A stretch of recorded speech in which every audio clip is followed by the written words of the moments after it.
दूधवाखरा police ने history sheeter को गांव भामासी में दबिश देकर किया गिरफ्तार। विभिन्न थानों में हत्या सहित 6 मामले दर्ज। चूरू जिले में अपराधियों के विरुद्ध चलाए जा रहे विशेष अभियान के तहत दूधवाखरा थाना पुलिस ने सफलता हासिल की है। पुलिस ने हत्या के प्रयास के प्रकरण में लंबे समय से वांछित चल रहे हिस्ट्री शीटर राम निवास को दबिश देकर गिरफ्तार कर लिया। जिला पुलिस अधीक्षक जय यादव द्वारा टॉप 10 इनामी और वांछित अपराधियों के खिलाफ चलाए जा रहे अभियान के चलते जिले में अपराधियों की धरपकड़ तेज की गई है। इसी क्रम में दूधवाखरा थाना टीम ने कार्यवाही को अंजाम दिया। दूधवाखरा पुलिस से शुक्रवार शाम 6 बजे करीब मिली जानकारी के अनुसार भामासी निवासी 33 वर्षीय आरोपी राम निवास सिद्धमुख थाने में दर्ज हत्या के प्रयास से जुड़े प्रकरण में भी वांछित था। आरोपी पिछले कई महीनों से पुलिस की पकड़ से दूर था।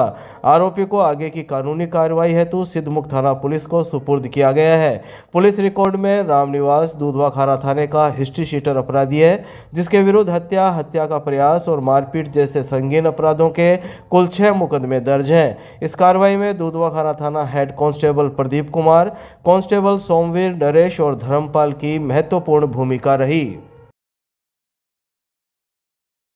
टाउन हॉल में आपकी पूंजी आपका अधिकार अभियान को लेकर कार्यक्रम। चूरू जिले के 50 करोड़ रुपए बैंकों में अनक्लेम्ड। चूरू जिला मुख्यालय के टाउन हॉल में आपकी पूंजी आपका अधिकार अभियान को लेकर आयोजित जागरूकता कार्यक्रम में बड़ी संख्या में आमजन, बैंक अधिकारी और विभिन्न संस्थानों के प्रतिनिधि शामिल हुए। कार्यक्रम में मुख्य अतिथि जिला कलेक्टर अभिषेक सुराणा व उप जिला प्रमुख महेंद्र न्योल रहे। कार्यक्रम में बताया गया कि चूरू जिले के करीब 2.25 लाख निष्क्रिय बैंक खातों में 50 करोड़ रुपए बरसों से अनक्लेम्ड रूप में पड़े हैं, जबकि अब तक महज 1 करोड़ रुपए ही क्लेम हो पाए हैं। जिले में बड़ी संख्या में लोग बैंक खातों, बीमा पॉलिसियों, पीएफ, म्यूचुअल फंड में जमा अपनी ही पूंजी से अनजान हैं। जिला कलेक्टर अभिषेक सुराणा ने शुक्रवार दोपहर 1 बजे करीब बताया कि 10 साल तक खाता निष्क्रिय रहने पर राशि आरबीआई के पास पहुंच जाती है, लेकिन नागरिक का अधिकार बना रहता है। इसी को आसान बनाने के लिए आरबीआई ने उद्गम पोर्टल शुरू किया है, जहां किसी भी परिवार द्वारा केवल नाम और कुछ मूलभूत विवरण दर्ज करने से देश भर के सभी बैंकों में मौजूद अनक्लेम्ड रकम का पता चल जाता है। उन्होंने कहा कि कई बार मृत्यु, स्थानांतरण या जानकारी के अभाव में परिवारों को पता ही नहीं चलता कि किस बैंक में क्या राशि पड़ी है। उद्गम पोर्टल इस समस्या का स्थायी समाधान है। जिला कलेक्टर ने इसे गड़ा हुआ खजाना बताते हुए कहा कि यह अभियान केवल धन वापसी का साधन नहीं, बल्कि लोगों को फाइनेंशियल लिटरेसी से जोड़ने का बड़ा प्रयास है। वर्ष 2015 में जनधन योजना के तहत खाते तो खुले, लेकिन उन्हें सही तरीके से संचालित करने की जागरूकता अभी भी कम है, इसलिए अनक्लेम डिपॉजिट की संख्या बढ़ती गई। इधर जिला उप प्रमुख महेंद्र न्योल ने उत्तराधिकारी प्रमाण पत्र की प्रक्रिया को सरल बनाने की मांग की। उन्होंने कहा कि उत्तराधिकारी प्रमाण पत्र की प्रक्रिया को सरल किया जाए ताकि आसानी से धन मिल सके। इसके लिए दस्तावेजों को न्यूनतम किया जाना चाहिए। आरबीआई का जो एक अभियान चल रहा है वित्तीय साक्षरता का, आपकी पूंजी आपका अधिकार, उसके अंतर्गत एक मेगा कैंप का आयोजन जिला स्तर पे किया गया, जिसमें जो डॉर्मेंट हो चुके अकाउंट है उनका पैसा 10 साल के बाद आरबीआई में चला जाता है। उसको लेके जो उद्गम पोर्टल है उसको लेके वित्तीय साक्षरता का अभियान यहाँ पे है और लोगों को जागरूक किया जा रहा है कि किस तरह से हमारे 2.25 लाख खाते हैं पूरे जिले में, जिनका लगभग 50 करोड़ से अधिक अमाउंट जो है वो अलग अलग बैंकों का आरबीआई में चला गया है। तो आज हमने कुछ लाभार्थियों को सम्मानित भी किया है और मैं अनुरोध करना चाहूँगा आपके माध्यम से, पब्लिक से, सभी से कि अगर आपके परिवार में कोई भी ऐसा खाता हो तो उसको आप उद्गम पोर्टल पर जाके वो पैसा क्लेम करें। पैसा आपका है और आपको वापस बड़ी आसानी से मिल सकता है। राजकीय लोहिया कॉलेज में एनएसयूआई ने किया प्रदर्शन। पेयजल, सफाई व नियमित कक्षा संचालन की मुख्य मांग। चूरू के राजकीय लोहिया कॉलेज में शुक्रवार को एनएसयूआई कार्यकर्ताओं ने विभिन्न समस्याओं को लेकर विरोध प्रदर्शन किया। छात्रों ने कॉलेज प्रशासन के सामने 5 सूत्री मांगें रखी। प्रदर्शन का नेतृत्व एनएसयूआई के पूर्व महासचिव पुलकित चौधरी ने किया। छात्रों ने बताया कि कॉलेज में पीने के लिए मीठा पानी उपलब्ध नहीं है और शौचालय भी साफ नहीं रहते, जिसके कारण संक्रमण का खतरा बने रहता है। इसके अलावा कॉलेज में कैंटीन नहीं होने के कारण छात्रों को बाहर जाना पड़ता है। नियमित कक्षाएं नहीं लग रही है और फॉर्म जमा करवाने के लिए काउंटरों की संख्या बढ़ाने की भी मांग की गई। पुलकित चौधरी ने शाम 4 बजे करीब बताया कि कॉलेज प्रशासन को छात्रों के भविष्य के साथ खिलवाड़ बंद करना होगा। उन्होंने मीठे पानी को छात्रों का हक बताया और कहा कि छात्र हितों के लिए छात्र शक्ति हमेशा तैयार है। इस अवसर पर अमन चौधरी, राकेश कसवा, नरेंद्र कुमार जड़िया, मनीष कसवा, अजय चौधरी, नरेंद्र मेघवाल सहित कई कार्यकर्ता मौजूद रहे।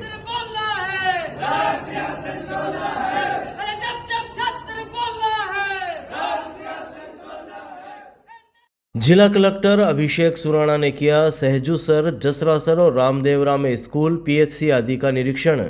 जिला कलेक्टर अभिषेक सुराणा ने शुक्रवार को सहजू सर, जसरा सर और रामदेवरा गांवों में विभिन्न संस्थानों का निरीक्षण कर व्यवस्थाओं की गहन समीक्षा की तथा बेहतर प्रबंधन के निर्देश दिए। सूचना एवं जनसंपर्क विभाग द्वारा शाम 6 बजे जारी प्रेस नोट के मुताबिक गांव सहजूसर में उन्होंने प्रथम श्रेणी पशु चिकित्सालय और प्राथमिक स्वास्थ्य केंद्र का निरीक्षण कर साफ सफाई, स्टाफ उपस्थिति, दवा उपलब्धता, उपचार सेवाएं, ओपीडी, टीकाकरण व एएनसी जांचों की स्थिति देखी। उन्होंने बच्चों का समय पर टीकाकरण और गर्भवती महिलाओं की सभी आवश्यक जांचें सुनिश्चित करने के निर्देश दिए। महात्मा गांधी विद्यालय के निरीक्षण के दौरान उन्होंने कक्षा संचालन, छात्र उपस्थिति, पुस्तकालय व खेल सुविधाओं का जायजा लिया तथा विद्यार्थियों को गुणवत्तापूर्ण शिक्षा व सकारात्मक वातावरण उपलब्ध कराने पर जोर दिया। इसके बाद जसरासर में पीएचसी का निरीक्षण कर उन्होंने दवाओं की उपलब्धता, उपकरणों, ओपीडी और एएनएम कार्यों की मॉनिटरिंग की समीक्षा की। लाइन लिस्टिंग, भवन मरम्मत तथा निराश्रित पशुओं के आवागमन रोकने के निर्देश दिए। इसी क्रम में रामदेवरा के राजकीय उच्च माध्यमिक विद्यालय में उन्होंने शैक्षणिक व सह शैक्षिक गतिविधियों की जानकारी ली। यहां कोड चूरू से जुड़ी छात्रा लक्ष्मी जांगीड़ के आईआईटी मद्रास प्रवेश और कंचन भामू के राष्ट्रीय फुटबॉल प्रतियोगिता में चयन पर बधाई देते हुए छात्रों को प्रेरित किया गया। गांव घंटेल के पास सड़क हादसे में जोड़ी गांव के 2 युवक गंभीर घायल, बाइक की टक्कर से गौवंश की मौत। चूरू के सदर थाना क्षेत्र में घंटेल गांव के पास शुक्रवार को हुए सड़क हादसे में बाइक सवार 2 युवक घायल हो गए, जबकि एक बेसहारा गौवंश की मौके पर ही मौत हो गई। हादसा उस समय हुआ जब जोड़ी निवासी 25 वर्षीय राजेश गोस्वामी और 30 वर्षीय सोमवीर उर्फ सोनू गोस्वामी बाइक से चूरू की ओर आ रहे थे। इसी दौरान सड़क पर दौड़ रहे एक बेसहारा गौवंश से बाइक टकरा गई। तेज टक्कर से बाइक सवार दोनों युवक सड़क पर गिरकर घायल हो गए। वहीं गौवंश की मौके पर ही मौत हो गई। राहगीरों ने तुरंत घटना की सूचना सोमासी टोल एम्बुलेंस को दी। सूचना पर तुरंत मौके पर पहुंची एम्बुलेंस टीम ने दोनों घायलों को प्राथमिक उपचार देते हुए चूरू के राजकीय भर्ती अस्पताल के आपातकालीन वार्ड में भर्ती कराया। अस्पताल में उपचार कर रहे स्टाफ ने दोपहर 2 बजे करीब बताया कि दोनों की स्थिति फिलहाल स्थिर है। हादसे की खबर मिलते ही अस्पताल में ग्रामीणों की भीड़ भी जुट गई। राजेश गोस्वामी ने बताया कि वे सामान्य गति से चूरू की ओर आ रहे थे, तभी अचानक सड़क पर भागते हुए गौवंश से बाइक टकरा गई। दुर्घटना के बाद राहगीरों ने तुरंत मदद की और प्रशासन को भी सूचित किया।